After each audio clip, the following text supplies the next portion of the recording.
बोलिए सरस्वती मैया की। चिल्ला भरा के साथ में डीजे उमेश, चिल्ला भरा के साथ में सुखीपुर बाजार। Singing by Ramkishan Rajar. यो फल फूल से सजल डाला, यो फल फूल से सजल डाला लकयली हाथ में सुनियो पुकार माँ, यो सुनियो पुकार माँ। चिल्ला भरा के साथ में सुनियो पुकार माँ, चिल्ला भरा के साथ में सुनियो पुकार माँ।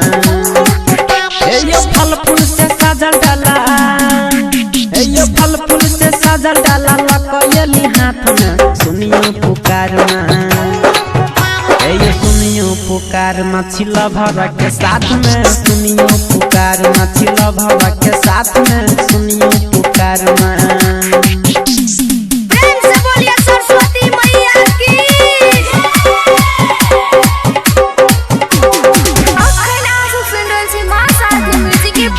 DJ Umesh, DJ Umesh, DJ Umesh, Sukhipur बाजार, सुखीपुर बाजार, सुखीपुर बाजार। यो दर्शन करेला आयल छी आहा दुआर माँ, दुनू गोटे के सुनियो पुकार माँ।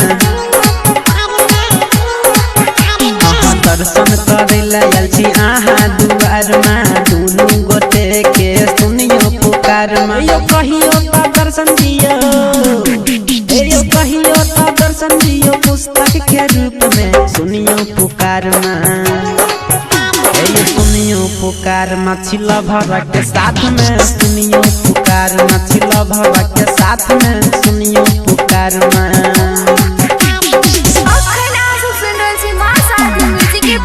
DJ Umesh, DJ Umesh, DJ Umesh, Sukhipur बाजार, सुखीपुर बाजार, सुखीपुर बाजार। कहियो दियो या शीश कहियो छूटे ने साथ में, राइटर सरोज राम की सुन के हाथ में। दियो या शीश कहियो छूटे ने साथ में, राइटर सरोज राम की सुन के हाथ में। यो एक नजर तकियो, यो एक नजर तकियो आयल चिल्ला भरा के साथ में सुनियो पुकार माँ, यो सुनियो पुकार माँ। चिल्ला भरा के साथ में सुनियो पुकार माँ, चिल्ला भरा के साथ में सुनियो पुकार माँ।